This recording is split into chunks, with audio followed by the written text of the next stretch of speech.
reputation as a bitch. I was sick of the male-dominated world. I felt like I had to go in, shout my opinion from the rooftops, and yell it out so people would hear me. Hey friends, what you're about to hear today is my conversation with Katie Dunn. After crushing it in the real estate, she is now focused full-time on angel investment. She runs a company called Power to Pitch, where she's on a mission to help underrepresented founders and female founders get funded faster. I also think that women in general, they want to know 100% of everything before they take action.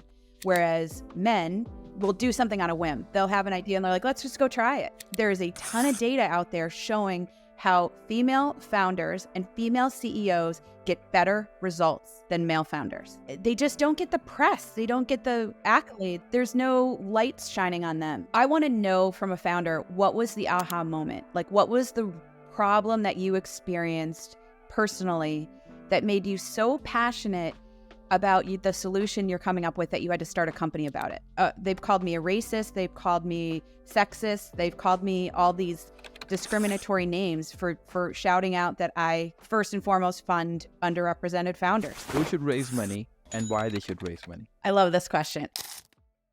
Hey, Katie, welcome to the show. How are you doing today? Good. Thank you so much for having me. No, I'm so excited to have you on the podcast. Every single time I sit down with anybody on the podcast, I ask them one particular question just to, kick off the entire conversation. And exactly the same question I want to ask you is, what's the earliest context you have of your life and how you became whoever you are today? Yeah, I love this that you asked this of people. I think it's so fascinating. I grew up a Midwest girl. I was born in Chicago and grew up in Minnesota. I moved to Minnesota when I was 4. Had 2 great parents that are still together today and a younger sister who is a year younger. So we were raised like twins. But I think, the biggest thing that I had was 2 parents that taught me the value of education. They showed me the value of hard work. They were both worked for the majority of my growing up life. My dad worked for a startup. He was in commercial real estate, which is where my love of commercial real estate came from. And I started working for his company when I was 12 years old. I literally stuffed envelopes and delivered mail and faxes and answered phones and all of that in summers. And my mom sold residential real estate and just showed me the value of, what it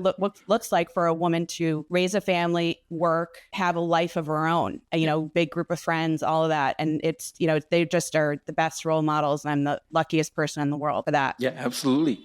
What made you, switch your career from commercial real estate to, angel investing and advising startups and coming to this particular industry? Yes, I think it's a pretty good industry too. I'm very happy to be here. So yeah, I spent 25 years in commercial real estate. I did deals all across the country, and I loved doing deals. I loved learning something new. I loved when you're looking at commercial real estate, you have to look at the tenants in the buildings, because you want to make sure that the tenants in the buildings are good enough financially to pay their rent, because you're going to combine all those rents to pay the mortgage. So I needed to make sure that they were financially feasible. I really liked that part. I loved doing industrial deals because you'd see these kind of crazy, weird companies that just shipping and 3PLs, or they're manufacturing something really cool. I mean, some of the most interesting things, I've been through Amazon warehouses, which is, you can't really, they'll do tours for the public for that, like that kind of stuff. I just loved that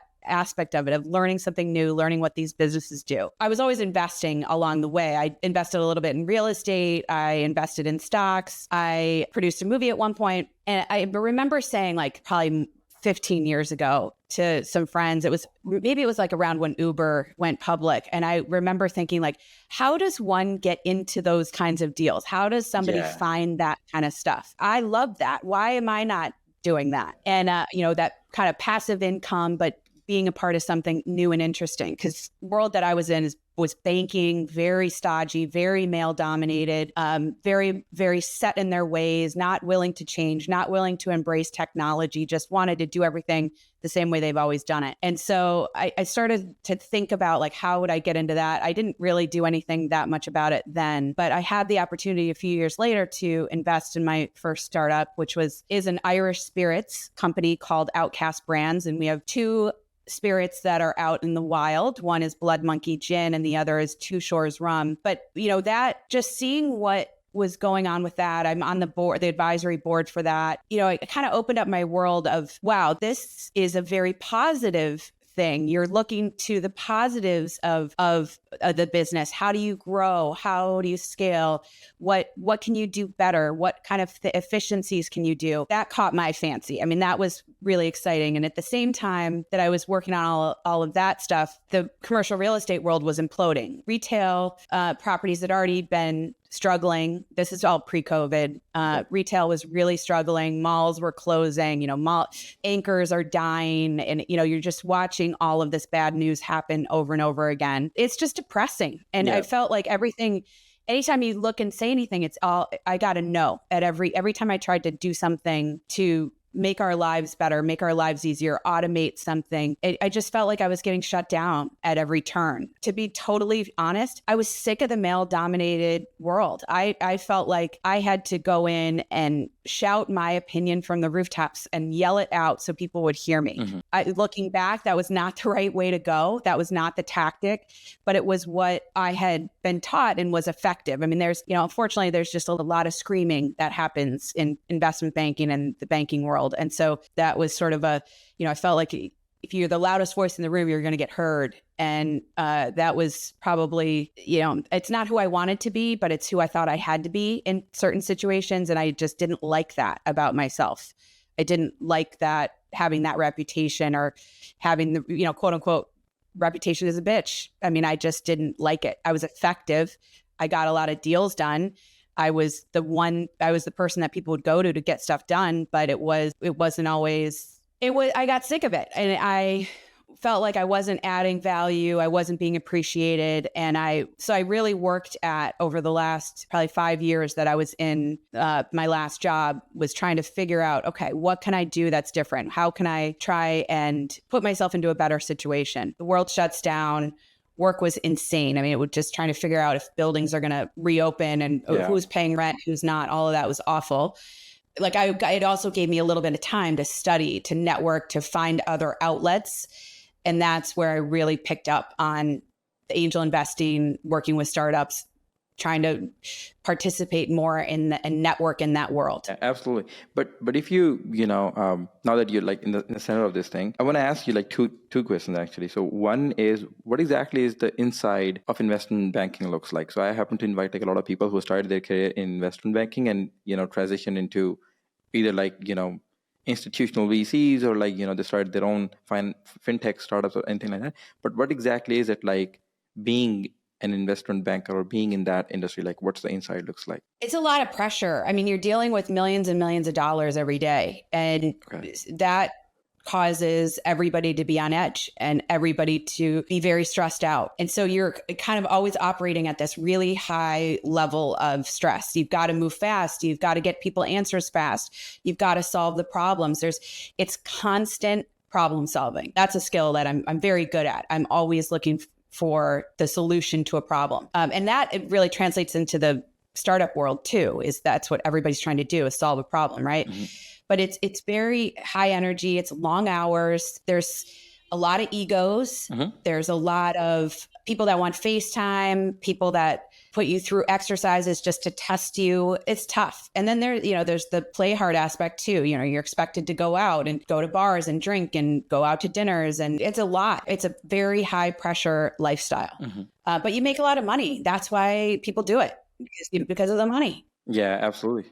I don't regret it. I want to be very clear. I don't regret any second that I spent. I don't think you should live life with regrets in general, but it taught me so much. I mean, there's so many things. Like, I'm so comfortable with finance. I'm so comfortable with numbers. I'm so comfortable with Excel. I'm so comfortable talking about money, speaking about money, what it can do, what it can mean. And I didn't have that. I know so many there, especially with women, it's hard to talk about money. They're embarrassed to talk about money. They don't want to talk about money. They don't think they know everything. So they don't want to make an opinion or say something that's wrong. For me, I just will say anything to anybody and ask any question that I don't get, because I was in that environment. These personalities don't scare me anymore, even though people can be very intimidating, and that's a way that people manage sometimes is through intimidation. It gave me a confidence that I don't think I would have otherwise, put it that way. Yeah, absolutely. I think it's a very high pressure job, but sometimes it's equally rewarding in terms of money, at least in terms of network that you're building, in terms of, the confidence that you build, and you kind of roam around the world like you own the room after that, because you know the numbers, you know how to talk to anybody, you know how to convince people, all of that stuff. So I think there's like an upside to that as well. But you mentioned something that that you started out angel investing as something because you were like fascinated by Uber's IPO and stuff like that. My question to you is, usually, when anybody talks about an angel investment, people think that, the return's going to be, I don't know, in like 10 years or like maybe, I don't know, 8 years or something like that. And then there's another, school of thought that people think that, angel investment is somewhat of a passive income. What do you think about like both of these thoughts, and where do you think, there's a right balance now? I'll take the second question first, the passive income idea. So that's what I thought originally. It is not the case, at least in my opinion, and what I want and like to do. I expected it to be something you just write a check and let them go on their merry way, and they're going to call you in 5 years and say, I 10 times your money, I 100 times your money. Here you go. Here's a big check. But when you really get into it, like you get passionate about the product, you get passionate about the business, you form a relationship with the founder. And so what is really important to me is I want to build a relationship with the founder. I want to help them. A lot of the founders that I invest in my thesis is to invest in underrepresented founders. And what that means is women, people of color, and LGBTQ plus that don't necessarily have that white boy network to call upon to just get funded on an idea. So I want to help those people break into whatever they need to break into. I want to add value in whatever way I can. So I focus on things where I think I can add value. If I don't have a network that I think can be helpful, or if I don't have resources or insights, then I'm not going to invest. So that definitely changed. I mean, that was a naive thing thinking back. It was sort of a natural progression for me that I wanted to do that. There are some angels out there, I think that, maybe super rich people that just can write a check for $100,000 to somebody and think it's nothing. That's not me too. I like every dime. I want to manage every single dime I'm putting out. That's really important to me as well. The last thing I'd want to hear, and this hasn't happened to me, thank God, yet, but is somebody saying, I'm sorry, I'm closing the company because, I didn't have this resource. And if I found out that I could have given them that resource earlier and they didn't tell me about that, I mean, how crushing is that? Yeah, so absolutely. That's why I want to be involved and be helpful. Your other question was the timing. I think the timing is longer than people think. I'd be curious what your thought is. Like, I haven't had a huge exit yet. Okay. To be totally fair. And, I think there's some companies out there that, yes, they can get an exit in 5, 6, or even 2 years in some cases. Mm-hmm. But I think that's a choice too of a founder, that if you get an offer at a certain time, you might be more willing to take it than others. You might be tired, you might be worried, you might be whatever. There's a lot of factors that go into when you get an offer and the decision for that. So I think the other thing that didn't say, but we should probably say, is that most angels are looking for that one pop. They're not necessarily looking to participate in a steady cash flow stream. Yeah, absolutely. I think that's also something is I get that question a lot where people say, well, what if I want to hold on to the business and, I'll just, pay you a dividend? That's not the type. I might consider it in the future. That hasn't been, for the majority of my investments, that has not been the way I've invested. I want that pop. I want you to be reinvesting the cash flow along the way to grow the business so that you can get that big exit. And there's nothing wrong with the other way. It's just knowing the investor's expectations is so critical. Totally agree to your point. In an ideal world, angels would be expecting somebody who wrote as small of a check as a few $1,000s or something like that. And that's a very, very small check. And people would want to hold on to that until the company goes public. That's the ideal scenario. And I think that usually takes 10 years, almost give or take. Then there are some people who will write $25K, $50K check. And then they would be expecting, okay, so every single time there's pre-seed won't make sense, maybe, but Series A, they're more than happy to take that exit and get that, a few X, 4X, 5X kind of a return. And they'll be yeah, okay, let's just reinvest that somewhere else. I think that's the most common thing that I have learned in this world. I totally agree with you. So, Katie, I happen to invite a lot of immigrant founders on the podcast. In fact, the first episode that we did was with a founder who was from Belarus, and then he talked about all his struggles building a 8-figure in revenue company, and then exiting that, all of that stuff. So he talked about that, and then I also happen to invite a lot of VCs who only invest in immigrant founders. So one thing was very, you can say that like open and visible to me is like like immigrant founders, they do have problems raising a lot of money. But when I came across your profile and when I came across your partner's cat profile and all the stuff that you guys are talking about, it kind of become very obvious that you do not see a lot of female founders getting that sort of a visibility either, right? So there's like multiple part questions. So the first one is like, why this sort of like underrepresentation? Because I don't want to use the word discrimination, but I want to use the word like underrepresentation. Like, why do you think women or like female founders are very underrepresented? Because the whole LinkedIn shebang is all about male folks, 30 and the 30, Y Combinator, A16Z back, that kind of a stuff. Like why not women? Like why not female founders? I think it is the similarity bias. I think that people are drawn to people that are like them, and people want to support people that either look like them, sound like them, have a similar background to them. I mean, that's why I think alumni networks are so effective, and why, there's like for the immigrant aspect, somebody else has been in your shoes before, so they're more willing to help you because they know they want you to learn from their experience. So there's a inherent bias in the world to that. And a lot of men, this is across anything to do with finance, in my opinion. And I'm going to make some blanket statements and I'll just say this is my opinion and nobody else's. Okay. But this was the case in real estate. And this was the case in banking. This is the case in VC. There's so many biases out there to women getting funded. I also think that women in general, they want to know 100% of everything before they take action. Whereas men, and there's a lot of studies out there that talk about this, where men will do something on a whim. They'll have an idea and they're like, let's just go try it. They're more risky. They're willing to make that jump. Yeah. So I think that is part of an issue. And I think that, the stats, I just need to rattle off these stats really quick. This is according to TechCrunch. 2021, they gave 2.2% of their money to women founders. In 2022, it was 1.9%. So it went down. And then in the first half of 2023, it was 1.6%. So it went down again. Yeah. It's honestly pathetic. I've gotten called out on LinkedIn. People call me, they've called me a racist. They've called me sexist. They've called me all these discriminatory names for shouting out that I first and foremost fund underrepresented founders. Mm-hmm. But I will tell you, part of this is a strategy. There is a ton of data out there showing how female founders and female CEOs get better results than male founders. So this is an investment strategy for me. It's not just altruistic. It's not just a situation of trying to be an impact investor. It is actual investment strategy. Okay. Is that your investment thesis? Like, invest in underrepresented founders. Most of them happens to be female founders, right? Yes, I have a couple LGBTQ plus identifying founders. I do have a couple white men.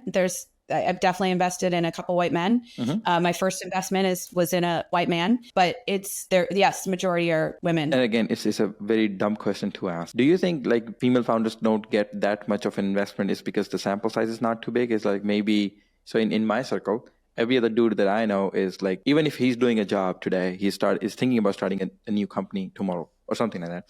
But, you don't happen to see a lot of that with female founders. People are more than happy to be like working whatever they're working. Do you think there's like lack of sample size here as well? Like, female founders are not taking risks building companies, starting a startup. Do you think that? So first of all, that's not a dumb question at all. And I am a firm believer in no dumb questions. Okay. But I do think that may be part of it. There may be less, but I think they just don't get the press. They don't get the accolades. There's no lights shining on them. I will say you're more ingrained in the tech world. So that's what you're seeing more every day. we do a lot with CPG, consumer packaged goods, anything that's sold like in a retail store. So I also invest in that. So we see a lot of that. There's so many women building amazing companies, amazing products there, whether it's alcohol, beverage, non-alcohol beverage, pasta sauce, dates, there's all these great things, people that we're working with now that have really incredible products that are out there that aren't getting attention. Yeah, I think that's also right. Okay. So the next one that I want to ask you is, now that you mentioned this is part of the investment thesis, so obviously makes a lot of sense from business standpoint, from personal standpoint as well. But the follow-up question that I have is, what's your mission and why you're helping them? And how are you helping them? I think, that's a better question to ask. Like, how are you helping them and like, what's your mission? Well, my mission in investing is to get really rich. Like I'm going to be totally honest about that. I'm doing this for money. You don't want to say, oh, I want to change the world. I'm not in here for money or something like that. I'm in the I should say the investing side is I'm in it for the money. Okay. On the advising side, I have a real passion about moving the needle to get more women funded and more women, people, more underrepresented founders funded and educated and make just more, equality and equity in the working world in general. It does drive. I would love it if when I died, somebody said, she was an advocate for these people and made a real difference in the world. I spoke yesterday for the Female Quotient, which is run by Shelley Zallis, and their whole mission is about equity and equality in the workplace. The things that they're doing are really incredible, shining a light on the gender gap in the workforce. So, I want to be a part of that. I want to be involved in that.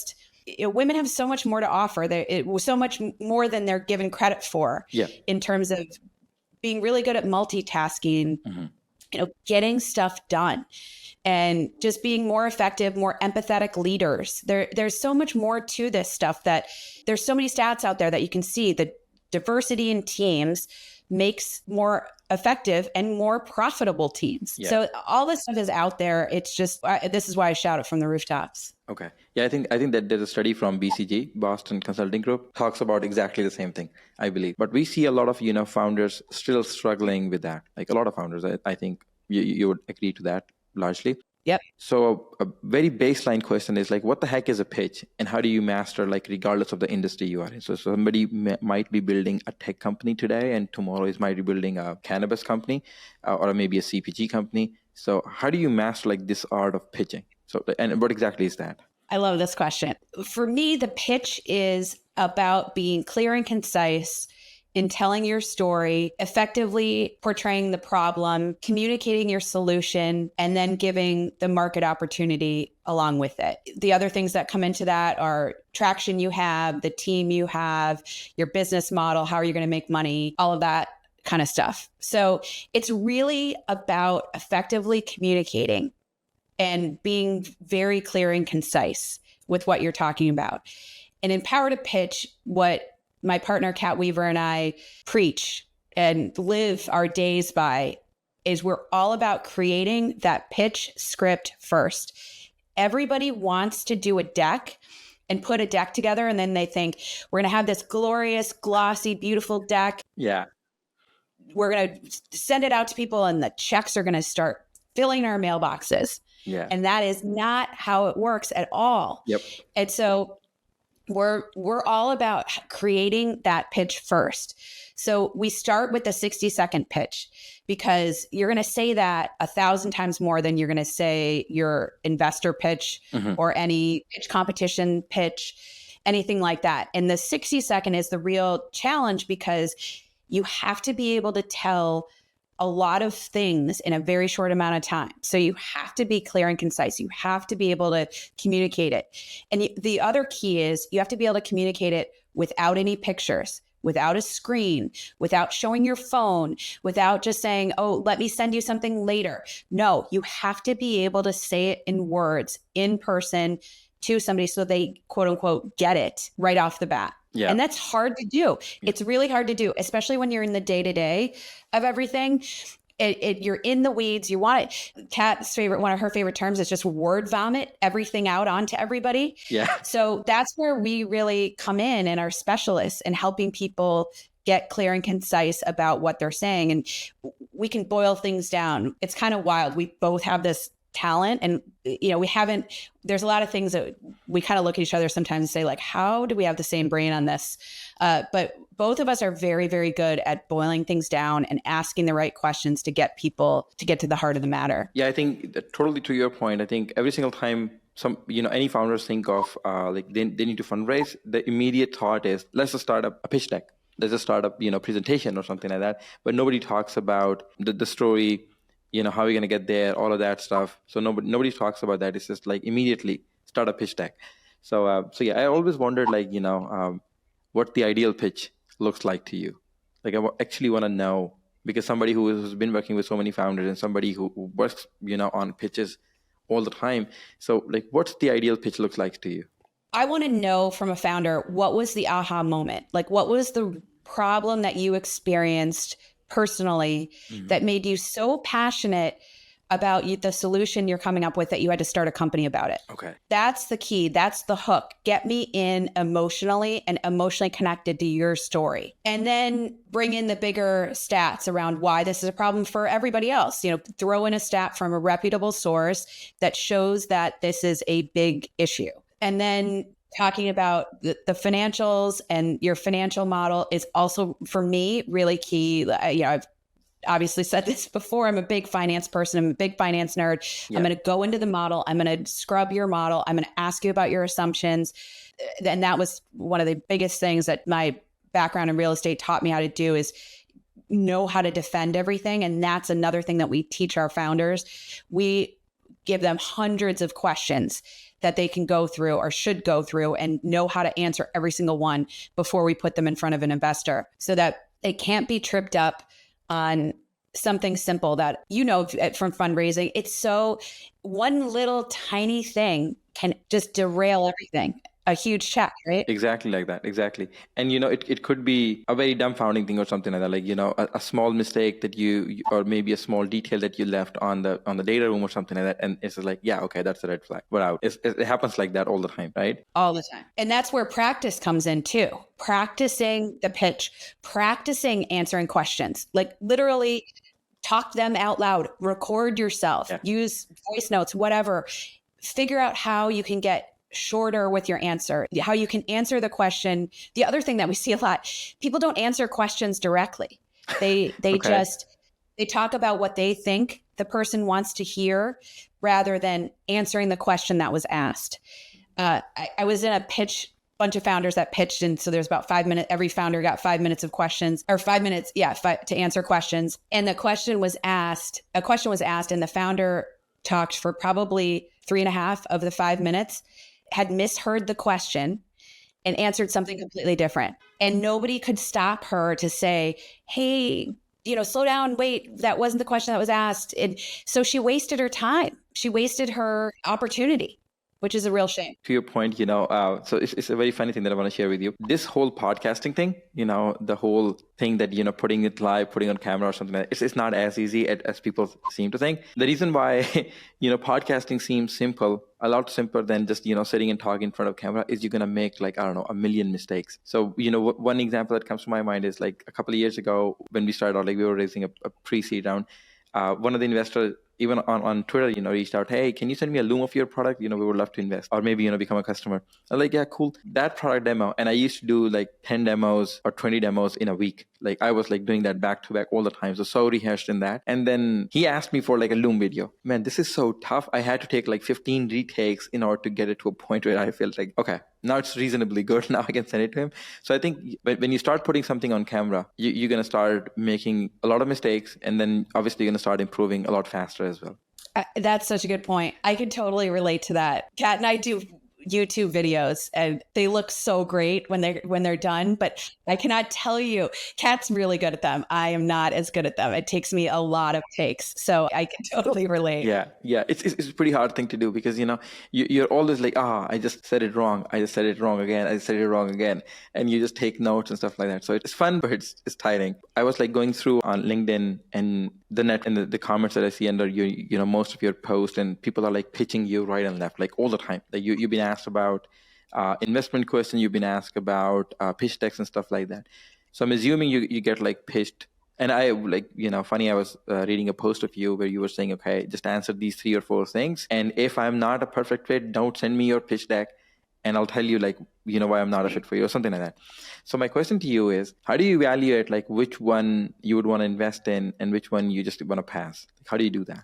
Because there's so much noise out there. Yes, there is so much noise out there. And you're right. I do get pitched all the time.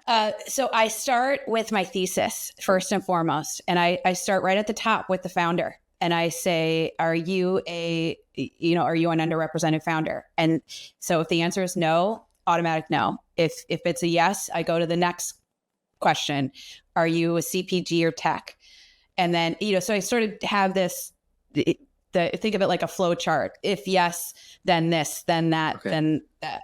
So that's the way I do it. And I heard this is not an original idea. So I just want to be clear about that. But what somebody else said, I can't remember who it is to give them credit, but the thing of look for the reason to say no.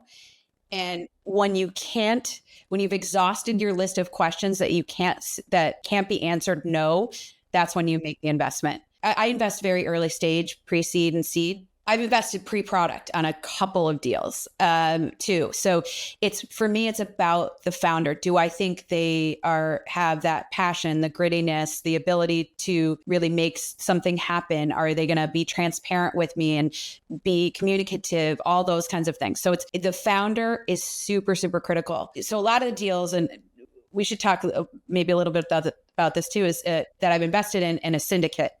So I'm probably 3 or 4 of the 19 deals that I've done, I'm not on the cap table as my own name. So I'm part of a syndicate. So in those situations, you don't necessarily always have access to the founders, but you can, like there's one that I've gotten to know the founder. I wanted to meet her. I made myself, like they did a presentation for her business. And I was the only one asking questions in a Zoom full of 50 people, which was wild to me. And then I reached out to her and said, hey, I think I can be helpful in this, and this. Plus, I'm actually going to be a customer, which I'm not always the customer in a deal that I've invested in. So I'm happy to do that. And we've become friends. And like, I love her business. I love what she's doing. But my name isn't on the cap table, but I think I'm providing her some value, which is really important to me. And that's what you want to be at the end of the day, is have that relationship with the founder that you can have a chat. If you run into them on the street, you can have a chat with them, and they're going to, it's going to be a great celebration to see each other and support each other. In fact, so let me rephrase this particular question, because that's something I really want to know. As an angel, I can testify, like there's not much information out there. Like if you go and you select like how to become an angel investor or something, there's like a few dozen blogs that you'll see, and it'll like go to AngelList or something like that, start writing checks, start, building the network or blah, blah. But in reality, like this is not how angel investment works at all. Like most of the times people work in syndicates. So my question to you is like, how does anybody can get started in the angel investment? Like I happen to know somebody who was an angel investor in Instacart, the one that, went to IPO a few days ago. And he made like a lot. You cannot imagine the numbers. And he was not even like an angel investor at that point in time. He was working at Google. And he was like, I just, the opportunity came and I just invested in a syndicate. So it wrote like 10K check or something like that. Like that was his salary, half of salary or something. He was like, I just, invested that. And one of the finest thing that I've done in that moment in his life. So my question to you is, how does anybody can start an angel investment, and how can anybody build a great portfolio, and like why anybody should not be investing in a syndicate? Now that, because I heard you saying that, your name is not on the cap table, it's a syndicate name, which is fine, I think. What would you do differently knowing all the things that you know today? I think there is so much more information available out there than it was even 5 years ago. And even, what happened, like Uber IPO, and I had my kind of, how do I do this? LinkedIn is pretty powerful. That's how you and I met, right? So yeah. That would be my first thing, is go to LinkedIn and start following other angel investors, following those hashtags, whatever it is, to get more information. But for me, it was the network, my own personal network, that got me into the first couple deals that I did. And then I started joining angel investment groups. I took an angel investment class. Kate Brodock, who runs the W Fund and a company called Switch, which helps underrepresented founders. So her fund invests in underrepresented founders in tech. So she has an angel investment class for women that I took during COVID, and that was transformational for me. And she and I have become really good friends. She is an incredible mentor, an incredible advocate, an incredible wealth of information, and she just shares everything. I do too. She's one of my inspirations for why I share everything I know on LinkedIn. Everything I see, everything I do, I just share. It's not going to preclude people from working with me because you're not going to get the same experience just by reading everything I put out there. But you're going to get a taste of what you could do if we work together. So the real thing about angel investing, if I was going to do it differently now, I'd probably join an angel group earlier and try and figure that out earlier, whether it's, one group I really love is Thai Angels. They're a international network that was started in Silicon Valley, Southeast Asian founders who had been developers and then wanted to build their own ideas. And then when they went to the white dudes, they were like, yeah, whatever. So they started helping each other. And that's how that birthed up. And now it's international. They've got chapters all over the world. And the New York version, I just did some stuff with them. And they had their women's pitch competition that I got to attend. And it was incredible. I mean, they're just such a great group of people that are all willing to help each other out and help founders out. And there's so much stuff out there right now that you just got to start somewhere. People will take $1,000 check. You can do WeFunder or Start Engine or Republic or iFund Women, and you can throw in a small check in there and get your feet wet. Look at the due diligence that's supplied there. Look at the information that's there. Find the lead investor and see if you can talk to them and ask them questions about why they're so passionate about that deal. Yeah. Whatever it is, I think, we talked about this before. Asking questions and asking for help, people will usually help you. They'll usually give you something. And, I answer, I'm like a little nervous about saying this on your podcast because I don't want to get inundated, but I do personally answer every DM that I get. And if I can't help you, I'll give you some other thing, some other words of advice or somebody else to talk to or some other thing to look up or some other lead. Yeah, absolutely. I think it's not like said louder enough. A lot of people would just shy away from asking for help or anything like that. But in my opinion, so every single person that I had on the podcast, like some of them I already knew them. Some of them I was like friends with them. But a lot of people, I just, dropped them a message, 2-line message or something like that. Hey, I host a podcast. We invite VCs and entrepreneurs. We're trying to, build a community where we can help aspiring entrepreneurs. You would make a lovely guest. Please let me know if you're open to the idea. Pretty simple thing, right? I never see anybody saying like, no. Usually it's just like, hey, now is not a good time. We're like in the middle of something. Let's just do something in a couple of months. Let's just do something maybe at the end of the summer or something. So yeah, I think more and more people should learn this art of reaching out, because a lot of the time reaching out is problematic. People get kind of weird when they reach out, when they write these messages. So you did exactly that with me. I think what I responded with was send me a couple of the episodes. Obviously, your message spoke directly to me. A huge advocate for what you're doing, and we talk the same language. I'm happy to do that. But I wanted to make sure that you were, that I liked the style. I liked what you were saying. I liked all of the stuff you were doing, and I absolutely loved it. So it was an easy yes for me. I mean, there's others that I have not said yes to because they're on a fit. I want to be kind of on brand and make sure that it's going to be something that's going to be helpful to others. But the other thing I would say is like you did this perfectly, keeping your message really short and concise. Anybody that's coming in my DMs, I mean, I actually have to do this a lot. Like they'll send me pages in a DM and their deck, which I clearly say I don't want to see, which you're right. But I often go back and say, this is too long for me to read. Can you please tell me, how I can help you? So if you're reaching out, just be really like, I want to know about this, or I'm looking for in funding, or I'm looking for advice on fundraising. Like, because then I can point you in the right direction. I can say, yes, I'm happy to talk to you about angel investing, or here are a couple of resources on angel investing. Here's the link to Power to Pitch to apply, powertopitch.com/apply. Go there, you fill out a quick questionnaire, and then you get on a call with our team and we talk about if you're a fit to work with you and helping you with your fundraise. Or do you need private advisement, and how would that look? Like, there's just like different things that I can offer to people, and I want to, get to the heart of the matter as soon as possible. So being really short with just shorten it as much as possible. That's my advice. Absolutely. I think it's a goal. Like, nobody has time to read like your 500 words essay or anything like that. Okay, moving on to some of the next stuff. Thank you for just, explaining the whole angel investment stuff. Another question that comes to my mind is, why not become an LP, a limited partner in a well-established VC fund? Why not just go there, become an LP, rather than just keep doing angel investments?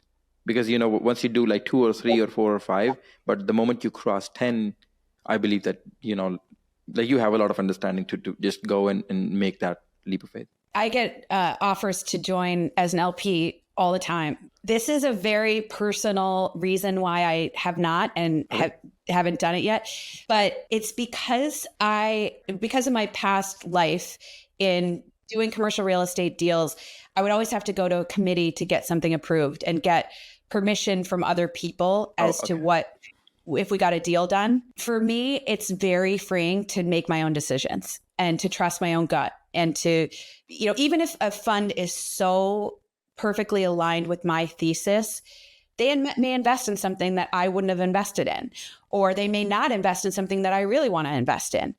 And so, what the answer is to people always say, well, the GP's retort is always, well, you can always do a side deal with somebody, or you can always, there's other ways to get around it.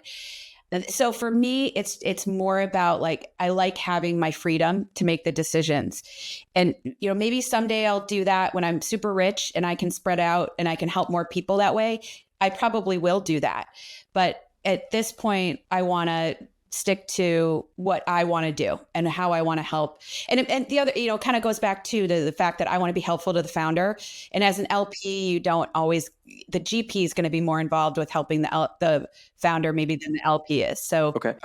Do you think there's like side deals happens between the LPs, between the founder or something like that? Yes, I've seen that happen. There's, I know VCs that are investing in companies, and they'll reach out to me and say, we're doing a sidecar syndicate that, do you want to be a part of it? So I've even been invited, even though I'm not an LP, or I think that happens. Do you not think that happens? No, I believe that happens. So I happen to have a VC on the podcast, and he's a very dear friend. And he mentioned something. We were talking, off the recording, and then somehow we ended up recorded that. And he was like, there's a lot of the time, founders made these weird deals around this, but he was meaning on the other side of the things, like, founders will, make a certain deal with somebody else. And the moment the company is sold, the company is acquired, they have a different deal going on at the side. And, not every investor is privy of that. So I was coming from that point. Yeah. I understand. Yes. That's illegal now, that there was legislation that was passed earlier this year. So. And that's why we were talking about that. Yeah, that is what we were talking about. Yeah, like, it's illegal now. Yeah. And he was like, dude, that happens a lot of the time.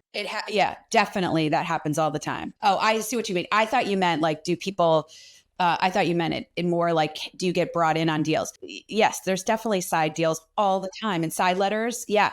And in fact, I've gotten them from founders because I like to do follow-on rounds, or at least be offered to do follow-on rounds, even though I'm a small check size, usually to start. And so I've gotten side letters from people saying like they will give me the pro rata rights if that's not initially in the safe, which that's important to me. I don't want to be diluted down to nothing. I want the opportunity to ride the ride with you. Exactly. One random thought that just came to mind is sort of a passing thought, because like not something I planned to ask you. But do you think most founders do not know how to speak the language of finance, and that is sometimes kind of a disadvantage to them? Like put them in a position where like they don't understand the whole finance language, like safe. Hey, this is like safe, and equity and like vesting and this and that. Like they know the high level stuff, but don't know the depth. Do you think that becomes a problem when negotiating acquisition deals or maybe, valuations or something like that? Yes. 100%. And it's not any necessarily fault of their own. They may not have that background. They may have been marketers, or they may have been developers, or they may have just not been legal people, like whatever it might be. They might just not understand how to talk about their financials or how to talk about their legal documentation. That can be solved. That's the key. It can be taught and it can be solved. And you've got to get smart on that stuff, because to me, those are some of the biggest red flags with a founder and why I wouldn't invest in them. If they can't answer what are their most important financial metrics, what do they view as the key metrics they need to measure for success, what does success mean to them in terms of those metrics, if they can't talk about the terms of their own deal, their own safe note, that's a huge red flag. We see this a lot in founders we work with, and the founders that we work with, they come out of our program with 2 pitch scripts, a deck, and a 1-pager.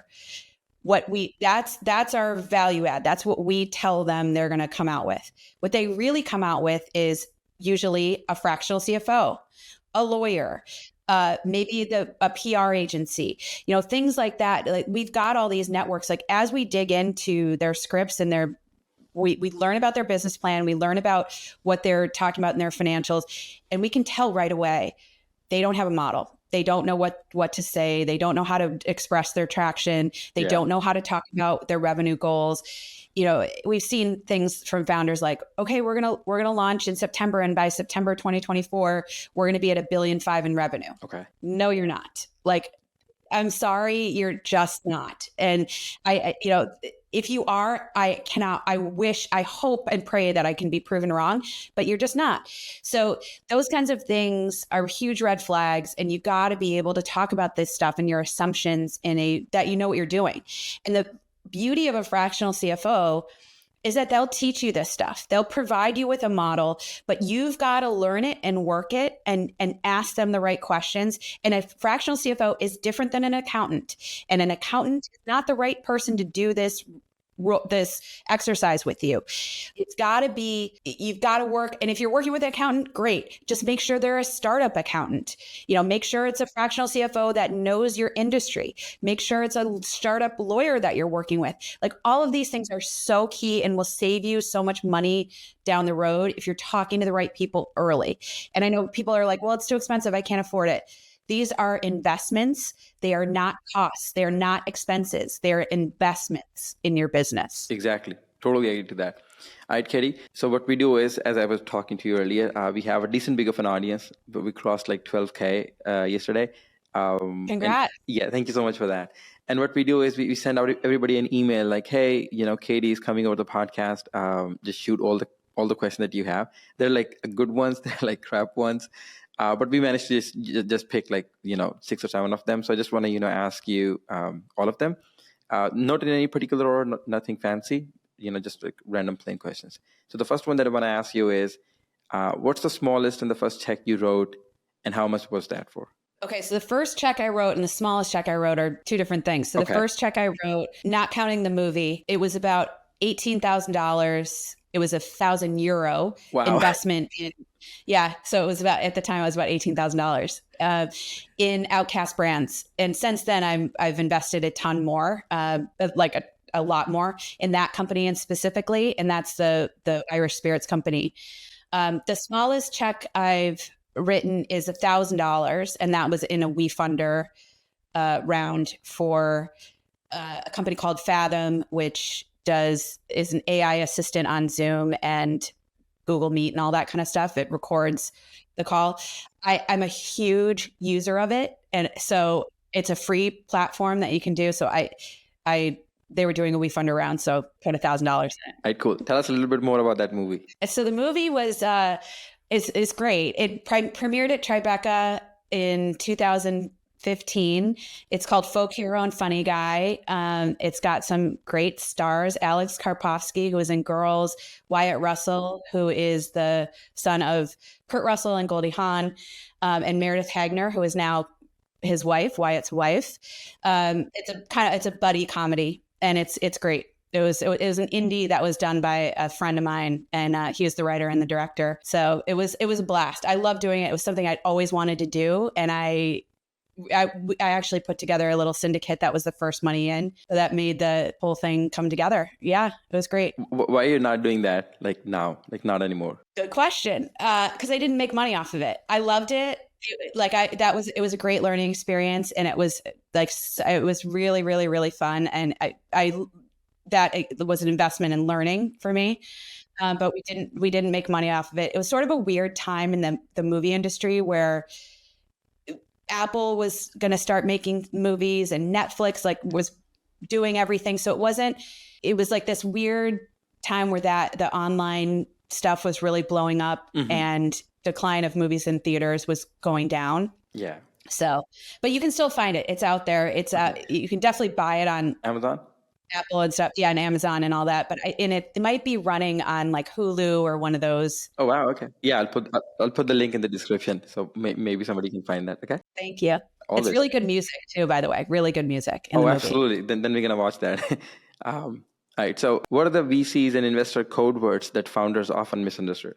Oh my God, there are 1,000, don't you think? Oh my. There's a lot. The reason why, I think people ask this question is, I think we have asked that question to a lot of the guests before. It's like, give us like your top 5, like, in your opinion, in your experience, like what are the top 5s? I don't think people understand what a safe is. I really don't. Wholeheartedly agree. Yeah, that's a safe note is the most common legal document that governing the investment between a founder and an investor at the pre-seed and seed stage. And I don't think founders understand all the terms in there. So I think that's an issue. I don't think that they necessarily understand their customer acquisition cost always, or CAC, CAC.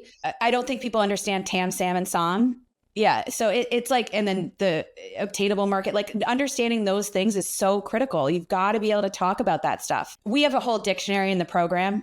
We literally have a dictionary of terms so that provide that education. Hopefully all our founders are reading it. We tell them to read it, but you can only lead a horse to water. Yeah. It's super important to know all these terminologies. All right. So yeah, this one is a fun one. Why most VCs and angel investors ghost founders? Like why they just can't tell the reason for rejection? I have the same question. Okay.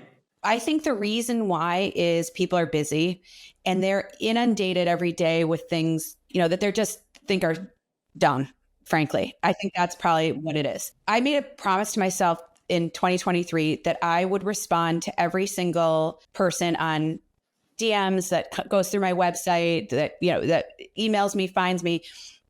And if they ask me to invest, I will tell them why. 99% of the time, it's because they don't fit my thesis. And so it's not me, it's not you, it's a me situation. A lot of times it'll come down to the fact that it's a competing business to something that's already in my portfolio. And I don't invest in competing businesses. Yeah, makes sense. Because I don't want to pick a baby and I don't want to have founders worrying about if I share information between them.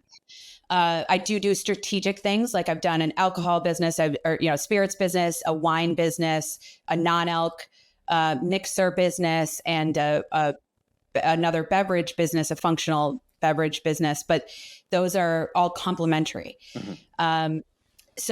I think that people always use the excuse of you're too early. Yeah. And then people are like, well, what does that mean? Like, what do I have to get to for you to talk to me? Not giving real metrics or real feedback is really detrimental to founders. It's a real problem because people will pivot and will change their entire business to meet some criteria that somebody said in an offhand comment that doesn't know anything about what you're actually doing or building. And it's so frightening. I hate that. So that's why I try and give real feedback always that is real meaningful. I think this is the most common one. Like you're too early. That's like the most common one. But yeah. Okay. So what's the best and the worst pitch you have ever heard or seen in your investment career? The worst, I'll start with the worst. I've kind of two worst. One was I got on a call with a guy and he basically said, hi, where are you? And then he started just talking and he talked for half an hour and he kept trying to throw in little nuggets about me to show that he'd done his research on me, but they were all wrong. And he kept talking about what he talked about one of my investments as if it was my job. You guys can use this for this company because of this, and this, and never let me get a word in edgewise. Our call was scheduled for 35 minutes. I said, I'm really sorry, I have to go. I have another call. He actually kept talking, and this is my fault. I should have ended the call. I should have ended the call at 15 minutes. This was a learning lesson, but he kept talking, and he talked for another 10 minutes. And I said again, I have to go. I have to get off this call. And I just ended up hanging up on him. I had to. He wasn't going to stop talking. So there were a couple mistakes he made. He never let me get a word in edgewise. He assumed things that were inherently wrong about me and didn't ask me if they were true or not. And then he just shut up, didn't listen to what when I said I had to go, he should have said immediately, oh my gosh, I'm so sorry. I understand we're over time. Can we talk again? Like that, those are just big mistakes. What's the second one? Oh, the second one, I'll tell you. The second one was somebody that, okay, so somebody that was late. So they were late, and I emailed. What I always do, if people are late, at 5 minutes, I will email them and say, I'm on the Zoom. Is it still a good time? Because I'm mostly doing Zoom calls. The person then joined like a minute later, which was fine. They were trying to pitch me their business. They were not on camera. They didn't show their deck, and they were clearly walking somewhere because they were breathing hard, going, there's sound in the background. And they never stopped talking for 15 minutes. And just literally, I got on the Zoom and said, hi. I said, hi. And then they just started talking. I just put myself on mute and turned my camera off and literally cleaned my desk, because this person was not engaged, did not care about me, did not want, any interaction with me. This is not somebody I'm ever going to invest in. So when the person then finally took a breath and said, do you have any questions? And I said, nope. Thanks for your time. And I hung up because there was no point. Yeah. He was expecting you to say, yeah, okay, I'm interested in your business. And yeah, there was no follow-up. There was no nothing. So yeah, that's another example of, you get one shot with me, and that's like, you gotta take the best shot you can. If you're not going to be in a situation that the call is going to be, you are as prepped for the call as you can be, then don't do the call. Ask them to reschedule. I promise you, they will feel better about rescheduling than they will about having a bad pitch done to them. That would be way worse than rescheduling. Yeah, totally agreed. And the best one? So, there's probably a couple that are really good, really top ones. And I would say that the ones I like the best are more conversational than anything, and more just let's talk about a little bit about things. Like, I always coach founders to, when you get on a Zoom with somebody or you meet with them in person, ask them some questions about themselves. Ask them, what deals are they looking at now? What's the last deal they invested in? Do they do follow-on rounds, or what, how is this company in your portfolio doing? Get to know them a little bit. Ask them, because people love to talk about the companies they've invested in. Let's be honest. I love talking about it. Obviously, I've talked about a bunch of them on this call. So people have an ego about it. They want to share their good information. So, and it'll tell a founder a lot about what type of investor they are. And then I say, ask them point blank, would you like me to share my deck and give you my formal pitch? Mm-hmm. It's about 5 minutes or whatever it is, because you should know exactly how long it takes.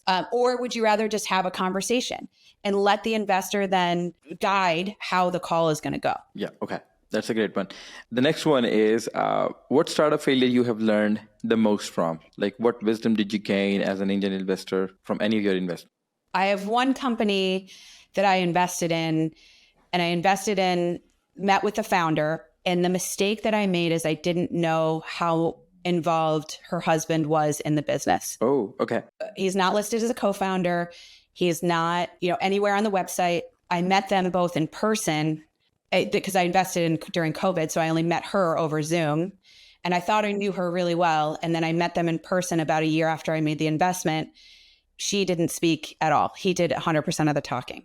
And I realized, oh, wow, there's somebody else massively involved, and I didn't know it. And so that was a big mistake. Yeah. Why do you think that was a big mistake? Is it because you did not know who was like running the show, or who was like taking the decision? Yes. I don't think I would have invested in the company had I known that at the time. Oh, okay. Okay. Is this because, the person that you met is not aligned with the person who was like running the show? That kind of a thing. I don't know that it's not necessarily they're not aligned. It's just a different perspective. I just felt a little duped, if you will. I felt like should have been more transparency. And yes, my husband, he has another business, but he is intimately involved in this and he helps me with X, Y, and Z. Like, I just felt like I was lied to a little bit. Yeah. Okay. That makes sense. Okay. All right. So this one is my personal favorite, and almost like every investor that I had on the podcast, I asked them who should raise money and why they should raise money. This is a great question. So not everybody should raise money. We know that. Only 1% of companies, small businesses out there actually get VC money. And I don't think people know that. They think everybody, because the news and the media makes it seem like everybody gets huge VC checks. Yeah, it's not the reality. Yeah, 1%. Founders that have companies that can scale. And what I mean by that is they have some proprietary item, tech, product thing that if they had more money, they could grow faster than they would if they just tried to grow it organically.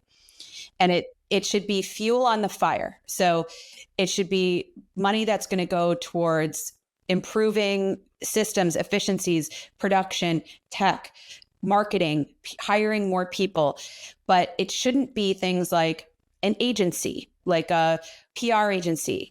That it has to be run by people. That's not a scalable business. It's got to be something that you're building that can be scaled without scaling necessarily people. Yep. Agreed. Yeah, it's just we get a lot of founders looking for, restaurants or and I'm not talking about franchise. Some people don't like franchises either. I haven't invested in any franchises. I'm on the fence about that. But those kinds of things that it shouldn't be to cover expenses or pay back debt, nothing like that. It should be for new investment to new things to make you grow faster. That makes a lot of sense. Yeah. Okay. So the last one that I have is there any startup or any deal that comes to your table and then you were like, I'm not going to invest, and then later you will regret, like, okay, I should have invested in that deal? There are a couple I'm keeping my eye on. I would definitely say that. I also have to be true to myself and say, I made that decision for a reason at the time, and based on the best information that I had. So, but yeah, there's definitely a couple that I'm keeping my eye on. And, one thing that I say to founders a lot is if somebody says no, if you can put them on your investor update list or your investor update, advisor update email that you send quarterly. And every founder should be sending those quarterly. There may be some information in there that I might come back to you and say like, hey, when you raise your next round, please reach out to me. I actually know an investor friend of mine, this exact same situation happened to her. She said no originally, and then was on the email list, found out some new information about the company, called them up and said, I'm going to raise a syndicate for you. So that happens. Okay, perfect. All right, Katie, we do have this one small ritual on the podcast. And what we do is we ask all our guests a question for our next guest without like telling who the next guest is going to be. Okay. So we got a question for you, and obviously going to take a question after the recording for the next guest. So the question that the previous guest, who was a serial entrepreneur, he has built like 3 companies or something like that. He's an institutional investor. He doesn't like to call himself a VC, but he's an investor now. What is one theory you believe in that most people in your circle would disagree with? That's his question for you. Oh, that's so easy. It's that you have to have a pitch deck to get investment. I firmly believe and have invested in companies without seeing their pitch deck. I've invested literally in at least 3 companies without seeing a deck. I've gotten a deck afterwards just for my files. So that's my biggest thing. It's about the communication, the relationship, things that we've talked about before that have really brought me in. It's not about the deck. Absolutely. All right. Thank you so much for the time. Lovely talking to you. Lots of advices and nuggets for, I think, all kinds of people. And I learned a lot. So thank you so much for the time. I was so happy to be here. I really enjoyed the conversation. Thank you so much for having me. Amazing.